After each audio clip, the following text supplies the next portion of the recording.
It's actually a very complex case. It's weird that's like a weird anecdote that we have. Hello and welcome everyone to another episode of Not Fighting. We were just I'm Tyler Bishop. That's Jena Bishop. No relation. And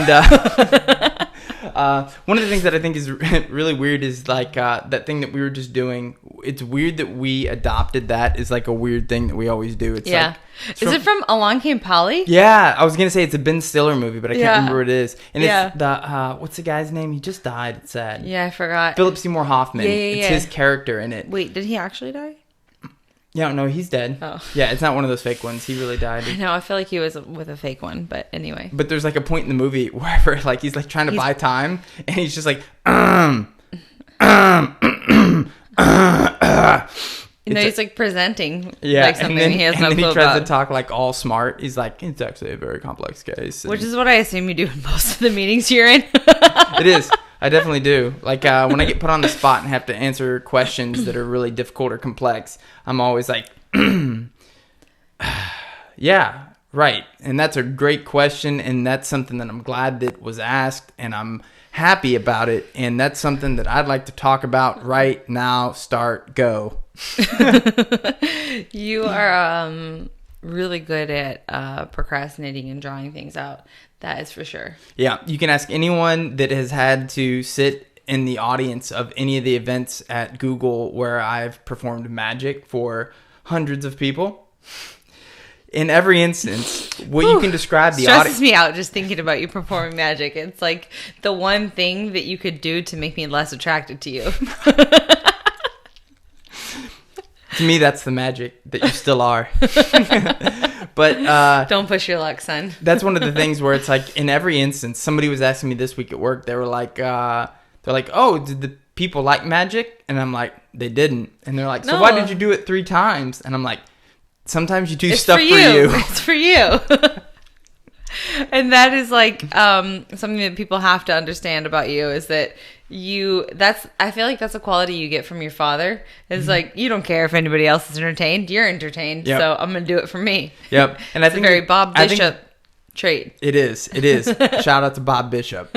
Who I'd be surprised if he's been able to figure out how to like listen to a podcast. But if so, Dad, way to go, buddy. But yeah, I think the interesting thing about you and I is we have so many weird little things like that from like movies or weird instances, like the magic thing, for instance. Like I think it was when we were dating, we were sitting in a record store or CD music buying. Why were we even there? Dude, I don't know. I think you were just looking because like I definitely wouldn't have gone into that thing. Yeah, I don't know. I mean, it was like a secondhand CD store. It was like a vintage thing. I don't know. Yeah. Anyways, you're probably having to look up what a CD is already, but we were in there, and I think I had a water bottle in my hand. And do you remember what happened? Yeah. Well, no, you're confusing 2 stories, I think, right now. But what story do you think I'm getting ready to tell? You think I'm magic? Yeah. Yeah, it's not the same story.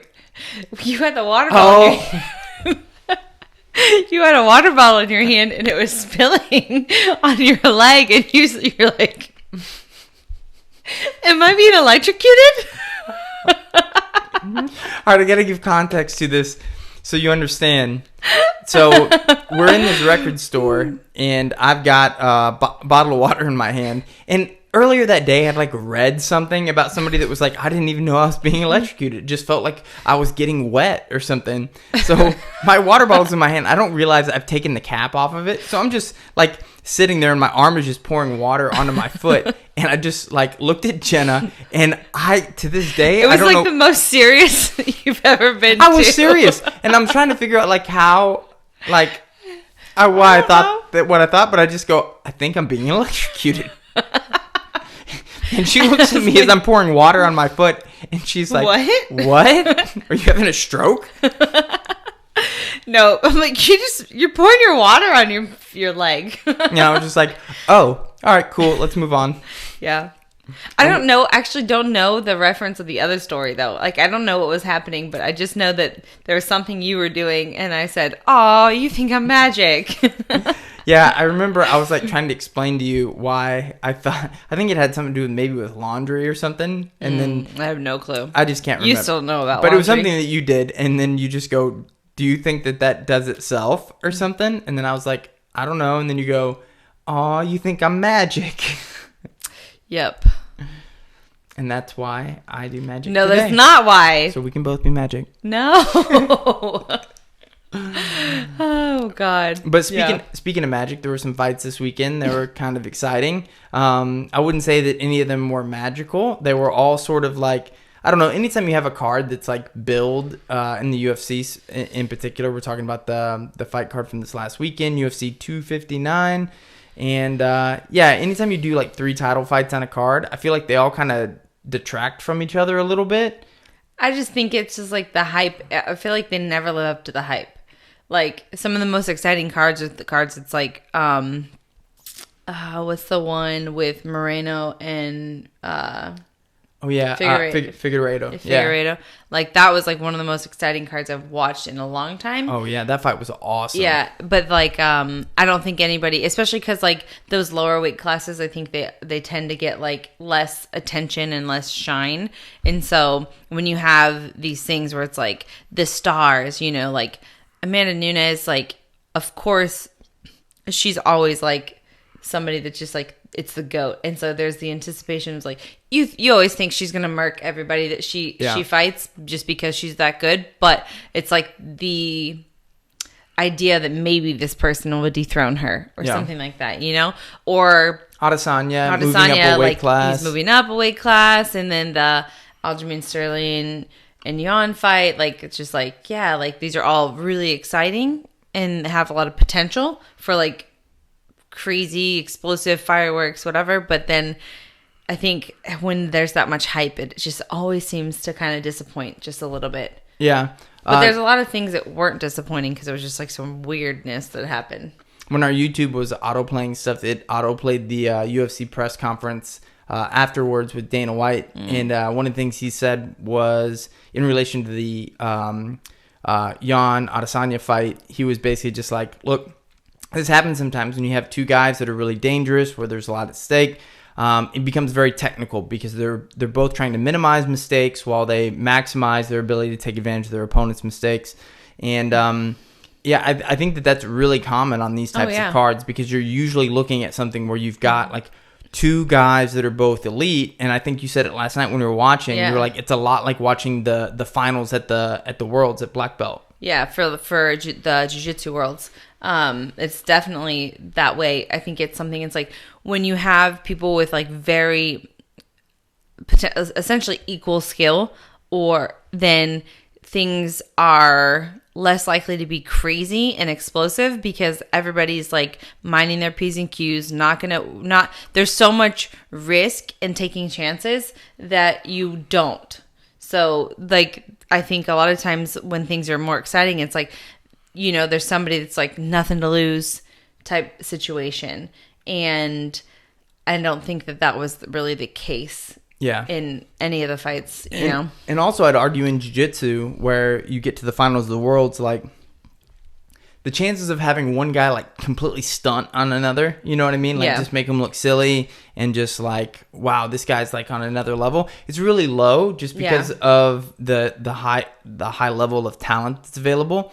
But like in MMA, because the number of variables and the number of risks are so much greater, I feel like you can't have somebody that is like the GOAT and on the wrong night, like they get clipped with a punch or they get clipped with a head kick or they make one tiny mistake and it's over. And I think that makes, you know, MMA to where you can see these matchups and sometimes they do play out. But in jiu-jitsu, if you take 2 of the best guys in the same weight class and you put them against each other, like there's a really good chance it's not going to be, you know, deliver in terms of like crowd excitement. Yeah, but jiu-jitsu doesn't deliver in crowd excitement in a lot of ways. No. Yeah, usually if you see an exciting jiu-jitsu match, you're seeing a lot of mistakes, like technical, fundamental mistakes. Or just one person's a lot better than the other. Yeah, and they're the result of being aggressive. Sometimes you can trade like perfection for, expediency, if you will. Yeah. Yeah, I would agree with that. And I feel like that's what we saw in the Aljamain Sterling Peter Yan fight last night. Yeah. I think, because I felt like when the fight started, it was like Aljo was like coming out. I'm like, oh, like he looks really good. He looks crisp, like landing a lot of shots, not with a lot of power, but like seemed precise. And he was like pushing the pace. Very Diaz Brothers-esque in his volume and pressure. But then it started to seem like he was like anxious. Like I'm rushing in a hurry. Then like the preciseness of everything he started out with was just like rushed, and then he started getting sloppy, and then he kept throwing like spinning elbows, like back elbows. I'm like, why are you doing that? And like keep giving him your back, and it seemed to get a little bit more sloppy. Yeah, in the third round, and I felt like Jan started kind of like timing it and like figuring things out, and then there was the illegal knee. Yeah, which was definitely illegal, but which I want to get to in a minute because I'm interested. There's a lot of this kind of like on paper accomplishment, I think, in jiu-jitsu as well. But one of the things that I think is interesting about the Aljamain thing is it did seem like as the rounds went on, for those that didn't watch, is Jan seemed to be winning. He really picked his shots, but had a lot more power. Yeah. Aljamain, he did a lot of wild things to where you felt like at any moment the fight could end for good or bad in his favor, because he was just trying all kinds of crazy stuff. But like the thing about like being in a hurry in the way that he was, it's like really hard to be technically proficient when you're like. It almost was like somebody was like... I've been there in a fight. Like, I've done that. I remember there's, like, one fight that, like, irritates me, and it happened at Worlds, and as a black belt, and I just felt like I was rushing through things. Like, I was like, I think it was, like, one, not respecting my opponent enough, and two, just feeling like I just want to get this one over with, because I was, like, thinking about the next match in my head, but I was just like rushing through things, and I wound up actually like losing. It was a ref's decision, because we were tied at the end. And I'm trying to think what match that was. I don't want to say, like, but yes. You want to get a shot at your opponent. I don't want them to know that they won. But I was like, but that was the thing, is like I was rushing through things, and it was very sloppy. And the reason that I almost got my back taken trying to do something, like rushing through something, and I wound up like getting out of it and like scoring points off of it, but it was like it only had tied everything up, and it was just very bad for me, because when you're rushing, your timing's off, like you're sloppy, you're not as technical, instead of like this like anxiety takes over instead of like being calm and like level-headed and flowing through positions. Yeah. And I think that's fairly common, because like I think in a fight, like you have this sort of clock in your head, whether you can see it or not, and it's usually predicated on the fact of whether or not you feel like you're winning or losing, So like in a close fight, like Aljamain, like he's not looking at a scoreboard, but my guess is that just related to some of the things that happened in the fight, like he feels like he's losing. He's got this cardio. He feels like he's got to push it. I don't know what it is specifically for him, but it puts him in a weird spot, like losing, or not losing. I mean, like winning. He became the champion from an illegal knee. He was clearly down. He was down for like 3 or 4 seconds before Jan threw the knee. The conjecture is that his corner told him, like, yeah, throw the knee. And so he like threw the knee, even though he's clearly a downed opponent. And this is another thing I can relate to, because I've had my coach tell me to do something that was illegal in a world championship match when I was like, I'm pretty sure I can't do it. But then he's yelling at me like, no, go for that toe hold, purple belt. And then... You were in reverse mount. Yeah. I think you were up by like 4. I was winning. 6. And then he like told me to do that. And then I wound up getting DQ'd. And it was your not salty match. At all. Would have put you in the finals. Yep. But yep. Anyways, I understand like the pressure to listen to your coach if that's like what really was the case, because like you do want to, like as an athlete, I think a good athlete can listen to their coaches and do that unless like, you know, you're Tom Brady and then you just call the shots and you just like, you know better. But I think that's something too, as you learn as an athlete, to like, there's certain times where, especially in martial arts and a combat sport, there's certain things where I've been coaching people and I've like, you're like telling them to do something, but you don't see like, oh, that person has this grip or that's that way. And you can feel it as an athlete, like of what's reality of like, oh, is that going to work, or is that going to put me in a worse position or something like that? I'm really tired and this person is incredibly strong, so if I try that right now, it might get worse for me. Yeah. Or like, they're down, clearly I can't throw that knee. Yeah. Exactly. And yeah, it's interesting to hear you talk about that a little bit, because there's definitely those athletes that can never listen to their coaches, and then there's people that are super coachable, where it's almost like a video game controller. You tell them what to do, they do it. Yeah. It's like anything you put on that prompter, he's gonna read, you know. Yep. And but I the thing that, like, I'm not ready to write him a pass on that, because I do think that, like, as an athlete, like when you're in that kind of position and you're in the fight, like, you can't be 100% reliant on outsiders. No. And you can't be like, I don't know. I just find it as like, he didn't throw the knee clearly for a couple seconds there because he knew. He knew. I mean, and the referee was saying that, but at the same time, I don't know how great his English is to understand it. It's not good. I mean, so, I've heard him talk. Yeah. So I don't know if he... Shout out to Peter Yan. I don't know that he understood the referee, but he definitely understood his coaches. Yeah. And... Yeah, I mean, it really is on them if he felt like he shouldn't throw it. And then they're like, throw the knee. And he's like, all right, I guess I will.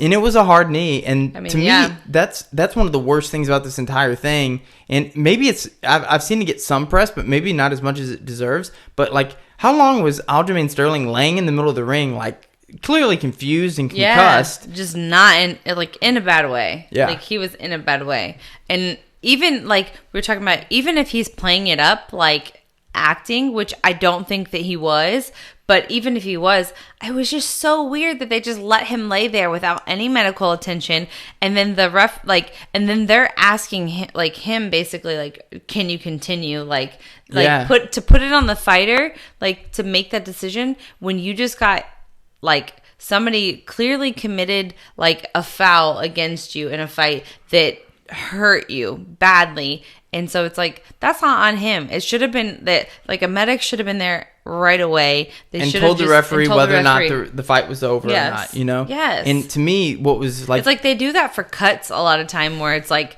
I mean, yeah, he's bleeding a lot, but I think they'll be eye fine. Pokes, or where like, somebody comes in right away and they're like, can you see? And then, you know, like, the thing that, you know, if you're an athlete, you have to say yes, because if you're like anything like, oh, I don't know if I can see, they call it immediately. Yes. Everybody knows this. Yeah. But like the fact that the black eye to the UFC, in my opinion, is the fact that, like, the first person in was from the athletic commission. He's whispering to the referee, and the referee's like trying to explain to him technically, like, how they're going to rule this or whatever. And meanwhile, they were talking, but they weren't even talking about Aljamain. They were talking about what happened with Peter. Yeah, like the with knee. His coaches, and like that you told him he was down, and then like you need him, and like that kind of Meanwhile, thing. So it's like, Aljamain is like kind of looking dazed, and he's like trying to sit up, and he can't stand up. He sits up, and then he like falls over. This is like, so oh my even God. if you're like, he's playing it up and he just wants to get the win or whatever, like, you have to treat it like he's not. Like, if you're the athletic commission or the referee or the medics, you just have to look at it and be like, whether this guy is concussed or not, like, the fight can't go on as long as he appears to be concussed. Yeah. And it's like, no athlete, like, true competitor wants to win in that fashion. No. Like, and if you are, like, you're fighting for the title in the UFC, you're not looking for, like, the easy way out. Like, no. You can see how upset he was to win the belt that way. I mean, yeah, when you're crying, not happy tears, because that's how you won a belt, like, it's upsetting. And I think that's, like, the thing that bothers me about it the most. Is, like, I don't know who, like, there's so much that was just mishandled in that whole situation, you know, from, like, potentially an athlete, a competitor being, like, egregiously, like, committing a foul on purpose in a way that seems almost mean-spirited. You know, like, I don't want to put that on him because I don't know him. I don't know really what happened, but I think in a lot of ways, his coach probably told him, and he like just ignored his better judgment probably and threw a really hard knee, which you can look at the replays of it. Like people that are like, well, whether the knee landed or didn't land, like watch Aljamain react. The referee immediately stops Peter Yan, and then Aljamain is kind of like just, he's out of it. Yeah. You know, like he doesn't know if he's about to get hit again. He doesn't know what's going on. He got hit hard. Yeah, that's why that's an illegal thing, because it's just, you're in such a dangerous position right there, like for your brain and your safety of your future. This isn't the IBJJF. You can't just like fake an injury and then the match continues. Oh, that happened to you. Yeah, it did. I'm still salty about it a little bit because I feel like I should have won that match. But yeah, like in the IBJJF, I find it really odd that like because somebody can just be like, oh, my knee or oh, my rib or whatever. It's so weird because there's, you know, it's like we were always told like if you scream or yell, like that's a verbal submission, like you're just tapping out, like if you make any kind of noise. If you're like, ah, and then they're like, stop, and you're like, oh, my pre-existing elbow condition flared up as I was getting armbarred, you know? But, you know, or like it happened, you know, Mackenzie got her ACL torn and it wasn't like in a fight and then was able to continue and she wound up winning that match. And I'm not saying like, I think she was winning already, but like it was a weird position, but like she screams, like can't continue, gets her ACL torn in a match, and then like they went on. And so like especially from if it there, happens is a result of something in the match. Like in my case, which I'm not being salty about. No, but yours is way more egregious. Like I was inverted and I like kicked the guy off me and I spun up and I swept him. Yeah. And like after I swept him, I was immediately trying to pass. You didn't kick him, you pushed him with your foot. Yeah, I pushed him. Yeah, it's not like you kicked. Yeah, I got it from Which would be Cyborg. I illegal. watched Cyborg do it to you when you guys were training one day. Male Cyborg, the big one. But I was like, oh, it's a good sweep. So I did that, and when I came up, I was immediately trying to pass, and they stopped it. And I was like, oh, cool, I won the match. Yeah. Like, he hurt his rib when I swept him because, you know, it wasn't because I, like, kicked him in the rib or whatever. It's like, whatever the position was, like, the way he fought it, and just hurt himself. And so it's like, why do I have to be penalized and start over in this dude's, like, guard because, like, he hurt himself as I was sweeping him. Anyways. Yeah. That's because you're not Brazilian, babe. I'm not. Not even kinda. But, you know, another thing that kind of came up in the fights last night, you know, even though Aljamain's was like kind of, you know, it's back and forth. You can kind of feel sorry for him in some ways, and in other ways you can kind of be like, why were you even in that position though? It's not the best. Yeah. You have someone like Amanda Nunes who just like, I mean, I don't know that she could have like stunted on Megan Anderson any harder than she did. Yeah. What's funny too is like, I don't know that like there's like, she doesn't even intentionally stun on people the way she does. She's just that much better. Yeah. Well, I mean, Amanda Nunes, like we were talking about this earlier today when we were at the grocery store inside Bishop Knowledge. We go to Sprouts. But like we were talking about, like Amanda Nunes is not like, I don't think of her as like this superb, like slick grappler or jiu-jitsu ace or anything. Yeah. So to hit a reverse triangle armbar on someone from the back in less than 2 minutes, it's like, you know how much better you are than that person. Yeah. It's just impressive. Yeah. There's a lot of things that are impressive about her because you just think like, oh, well, maybe, you know, maybe this girl will have a chance when you don't really think that. But like in the back of your head, you're like, she might. She had 7 months to prepare. She's talking about that. Like, you know, that's what you're trying to do. To me, it's like whenever you see somebody that's like in jiu-jitsu where you're like, oh, that blue belt's got a really good guard or something, you know?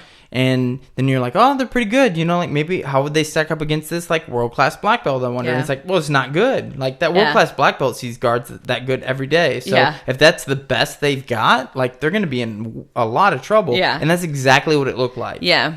Yeah, it's like your best that you have. It's like, well, good luck getting there with somebody who is that much better than you. Yeah. You know, you have to be able to put them in those positions to be able to handle it. And it's like, you were never in the driver's seat. They were. Yeah. So. Yeah, she decided. Like, and, you know, you brought up something really interesting earlier today where we were talking about, like, pay-per-view buys and popularity, and you'd mentioned that you thought it would be really hard for Amanda Nunes to sell like at the top line of a pay-per-view card now. Well, I didn't even say it would be hard for her to do that. I was just saying They I don't wouldn't. think that they would ever put her there. And I think it's because that it wouldn't work out that way. Like, I don't think that I just think that they know that she's not going to sell. And it sucks because it's like she's definitely like the greatest like of all time, but it's just like there's something about her that's less marketable. It's not as marketable as Ronda. And Ronda, it's weird because it's like if you talk about it from like Ronda, It's interesting. there wasn't anybody that could even compete with her seemingly at the time when she was like on the rise and like, oh my God, like this girl just like broke everything. And then she's like, you know, like headlining pay-per-views and that kind of thing. And she's selling out. And there's something that's very marketable about that. But it's the same thing because I was thinking like, well, maybe just because everybody knows like nobody's going to come close to Nunes, like whatever. But that was the same thing with Ronda. So now it's like, what's the difference between like that kind of star power? Is it like the UFC, like not putting that energy behind her or like pushing her, or is it just the persona, like that kind of thing? Or that Ronda was the first and she was so dominant. Yeah, it's really interesting because we brought this up earlier because I was like, Ronda proves that like if I feel like now, because Shevchenko's in a similar position, and it'd be cool if you could have them fight each other, but they fought twice and just been like two close split decisions. And then we were talking about like 115. I could see 115 being slightly different. There's certain people in that weight class that I think are more marketable than others. But the thing is like Ronda proves like someone can't just be like, well, a woman just can't sell a card. Yeah. Because it's like, well, clearly they can. Yeah. From the very start, we know this. Yeah. But I had never really thought about the angle that you just brought up, which is that Ronda was like, people like to watch it because it was like watching a Tyson fight where it's like you're watching somebody just get fed to the lions, you know? And that's sort of what it's like when someone fights Amanda now. You're just like, how's this person going to lose? Like, and how long are they going to make it? Yeah. Well, is there any, will they be able to like create any kind of threat against her? Like before she beats them. Yeah. Like that's kind of like where you think like, is they going to make it challenging for her to win? Yeah. And well, I saw that they said they were going to turn her around and have her fight at 135 again here really quickly. And I saw Juliana Pena is the person they're maybe targeting. Yeah. I don't think that's like that much more or any better than what she has. No, I think Pena maybe is more well-rounded than Anderson is. So like she might be able to last longer just based on experience and just maybe some skills. But yeah, I have a hard time seeing where she's better. But not to try to break down an MMA fight, but I'm interested partially in that from your perspective, because I think that a lot of times what happens with females in combat sports is that it is slightly easier to reach that point of dominance because the number of people at elite level is smaller. And beyond that, even I think that there exists this sort of like prejudice where it's like, well, a woman can't, like, you're predisposed to like giving excuses as to why a woman can't be like sell a pay-per-view card, or like women shouldn't be paid as much as the men should be in jiu-jitsu, for example, or something like that. just throwing out just something crazy. Wait, did you ask me a question? Yeah, I guess like what do you think the mechanism is behind that? Like, my presumption is that it's largely prejudiced. Although you get all these different excuses where it's like it's not as competitive or whatever. Well, yeah, I think that's something that people will say all the time, that it's just the women's division isn't. I think it's a prejudice. I think it all stems from that, because it really just depends on the athletes. I think for a long time that the sport, and I think still, for as far as like women go, the pool is smaller, so like you're not drawing from like I think you didn't have the level of athlete that you did in the men's division because it was newer for women for a while. But I don't think that's the case anymore. I think that there are a ton of women that are really, really talented out there that are, training and preparing themselves to fight at an elite level. And I think that prejudice and like the excuses that used to make sense are still being used when it's like not the case. And I will say, like, not every fight like is. It's not all good, you know. Yeah. Not everybody's like capable of like, you know, being exciting and entertaining or like fighting at an elite level. And I think that we're still kind of weeding those people out a bit. And certain people's style fits an era in a way that makes them like, catch fire. Like I think Ronda, like I mean, she was the first great athlete. Like, and she was finishing things really quickly in the sense that you were basically just like, is this person going to make it out of the first round? You know, she'd had a bunch of victories that were like less than a minute and stuff like that. I mean, she had barely gone out of the first round. Yeah. And I think that when you start to have something like that, you can have a style that just meshes with the era that you're in. Mm-hmm. And I think you can be in the opposite realm too, where it's like you have a style that just like, I think Kamaru Usman is maybe a victim of this a little bit, where even though he's like, I think he finished he finished Covington. His last fight against, he finished Donino as well. Yeah. I still think but there's something that seems boring about him. Yeah, right? Even though he's finishing. And that's kind of so weird, like how that works. And I don't know. I think, but that's what sucks about the fight game and like the industry where it's like you versus another person, that it's when you're selling this as just pure entertainment, and it's just like this athlete versus like a team, you know, like where it all relies on your shoulders. I think it's just hard because I think if you don't fit the mold of like being highly entertaining, like you can be good and like dominant, but if you're not highly entertaining, like you're not going to get the shine, the press, like they're you know, it's like I don't even know it almost seems like they want you to lose, like the organizations want you to lose more than they want to see you succeed and be like just good. I don't even know if it's about being entertaining or exciting. I think they want you to be interesting. They want you to be interesting. They don't need your fighting to necessarily be interesting. Because like we were just saying, like yes like and no, even though, Jan, like Jan beat Adesanya last night, and one of the things that I think is interesting about that is that he's finished like his last 3 opponents. Like Adesanya obviously didn't finish, but like, you know, they call him Polish power for a reason. That dude's got some power and he's exciting, and yet he's not the most exciting persona, and Adesanya is. Yeah. But what was your point about that? Well, I guess my point is that like, you know, you can be somebody that's entertaining to watch, but if you're not interesting, it doesn't really matter, like Usman. Yeah, I definitely think that, like, it's your personality.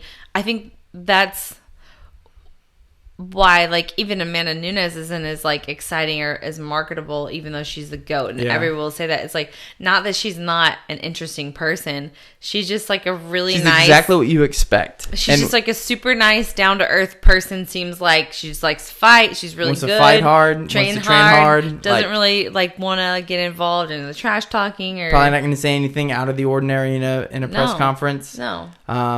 And that's what sucks is it's unfortunate that you have to be this like larger than life personality outside of the ring to like to the point where you have to release a statement about you know, why or why not you were slapped.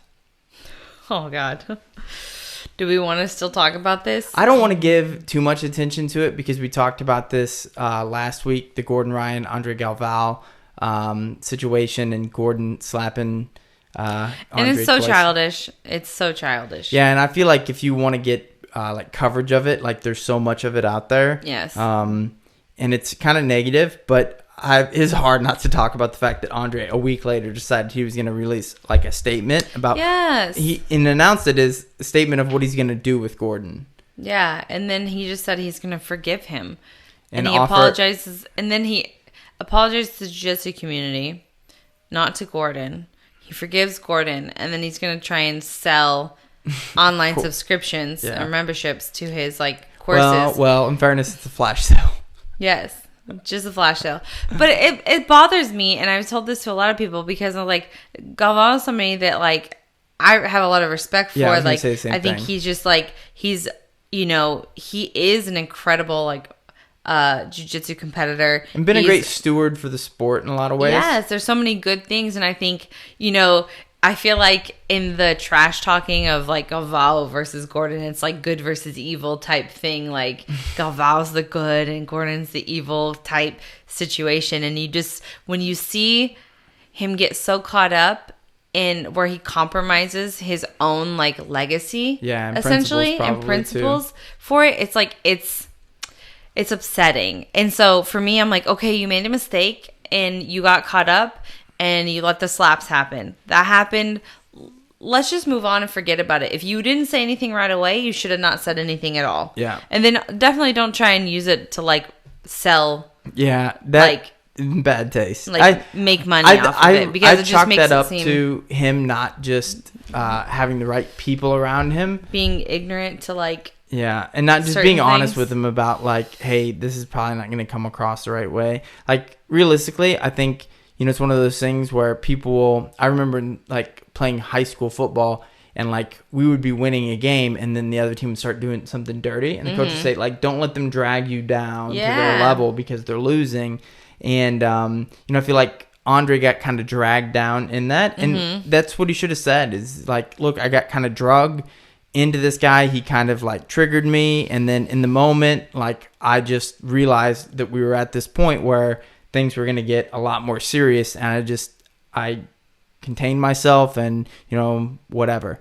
But no, it's not even, because he did kind of say that, but he took a week to say it. And it's like the news cycle, that's the thing you have to know is like this, like the news cycle is only like, is very short, like short-term memory. So if we can just let it play out.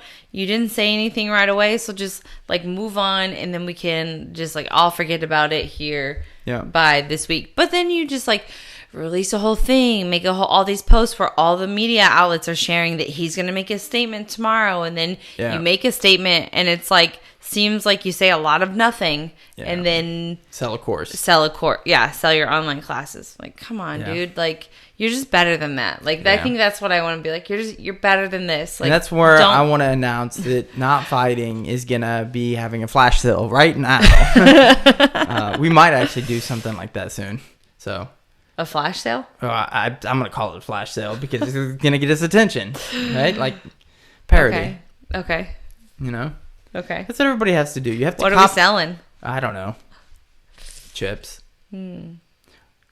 Which you and I... Pictures of Shiba Inus. Which we have in spades. We've got so many. No, they're limited. I mean, they're limited. Who's the marketer here? Come on now. It's a great point. But I mentioned chips a second ago, and it's specifically because I want to tee up something that I wanted to argue with you about in front of people. Because I have a strong opinion about it, and I told you we'll save that. And that is that... I mentioned something about pretzels this week, and I go, chips. And then you go, well, pretzels aren't chips. And I just, had to contain myself because do you not think pretzels are chips? I don't think pretzels are chips. And what are they? They're a snack. They're a crunchy snack. And they're not a chip, and I don't know what I would describe them. I would say in the chip aisle. They're more cracker than they're chip. Hot take. Hot take that hard pretzels. A pretzel is more cracker than chip. We're talking about hard pretzels. It's not a chip. A soft pretzel is a different thing. Soft pretzel Bavarian is pretzels. And that's why a soft pretzel would be what? What would you consider that? A breads. So I would say a chip or a pretzel is a crackers? Which is a hard bread. No. It's a crunchy bread. You know what? I'm not even going to concede that. There's so many holes we can poke in that. No. Crackers are crunchy bread. What is the Cheez-It? It's not a chip. It's not a chip, I agree. It's a cracker. Correct. Is a Cheez-It a hard bread? It's not. It is. Name the bread that Cheez-Its are like. Wheat and cheese. That's what it is. What kind of Warrenton, Missouri bread? What? I'm not from Warrenton, Missouri. I feel like that's where it came from, though. No. I would say pretzels are more like crackers than they are chips. And I'm going to stick by that. And that is my hot take because I am the one who loves pretzels more than you do. You do like pretzels more than me, but I don't think... I introduced you to pretzels. I don't think it gives you the right to be You didn't know about pretzels until you met me. Okay? I don't think. But like, you can't argue. You've given me no points of why they're chips. It's in the chip aisle, not the cracker aisle. Specifically at Ralph's. Doesn't matter. Oh yeah, you had no answer. It's only because it's in a bag. Who makes pretzels? Rolls Gold. Roll Gold? Rolled gold. Rolled Gold? Right? That's what it is? Is that right? Who owns them? I was like, actually went down that path without really having a clear answer. I was like, what else did they make? I don't know. I don't know. I think they're owned by Lay's. I'm going to go ahead and just say that. You can do your own research. Yeah, but it doesn't matter who makes them because there's a lot of companies that make them that make other things that aren't the same. Yeah, but if they made bread or something like that, you'd be like, well, clearly, you'd be supporting your argument with it. I'm just saying it's not relevant. I feel like you came at me with something that you didn't have a lot of good evidence or like facts to say. No, you I have feel like I'm the incumbent. Oh, it's in the chip aisle, so it's a chip. I feel like it's not a chip. The burden of proof lies on you with the hot take of that pretzels are just hard bread. That's all I can come up with right now. I just don't think they're a chip. It's a snack. I actually have something in favor of your argument. I'm not even going to tell you what because, it is. like, if you were to get, what's it called? It's like a Chex Mix or like that. It's a snack mix. It's not chips mix. See, that I feel like supports my argument. That what do you put it with? Other chips. What? No, it's not with other chips. Like a Chex Mix? Yeah. No, it's cereal. Is pretzel cereal? Pretzels? That's our. You know what? The podcast is called Not Fighting because we don't fight about many things, and this is finally where I think we found our agreement that pretzels is a cereals. It's a cereal. The way you said it, like you discovered it. Oh my god! Is it a cereal? I don't know what's wrong with me right now. They put peanuts in them sometimes too. So is it a nut? Peanuts are snacks. It's a snack. It's not a chip. Snack is not category things. Everything is a snack. You can snack on some carrots. This is facts. Our pretzels, carrots.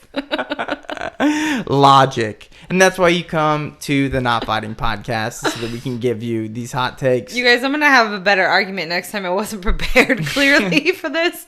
I just don't think pretzels are chips. They're either a carrot or a cereals. They're a cereal. Pretzels are cereal, and that is... Here's your thumbnail. It's me eating a bowl of pretzels in the morning with some milk.